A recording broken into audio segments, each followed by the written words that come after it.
السوق الكبرى. منتجات أساسية كالمياه والمعلبات وأوراق الحمام وحتى الشموع اختفت خلال ساعات، وتحولت بعض المحلات إلى ملاذات اقتصادية بدائية، حيث عاد الإسبان فجأة لعصر ما قبل الإنترنت. حتى الهواتف المحمولة توقفت عن العمل، كأن البلاد عادت قرنا إلى الوراء. وهنا جاء دور المغرب لينقذ ويدهش.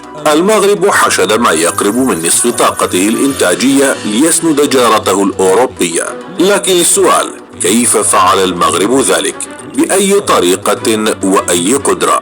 وكيف تحول المغرب خلال سنوات قليلة من بلد يستورد الكهرباء من إسبانيا إلى بلد يصدر ذات الخدمة إلى أوروبا كلها؟ هذا ما نرويه، فابقوا معنا ولا تنسوا الاعجاب بالفيديو والاشتراك بالقناة.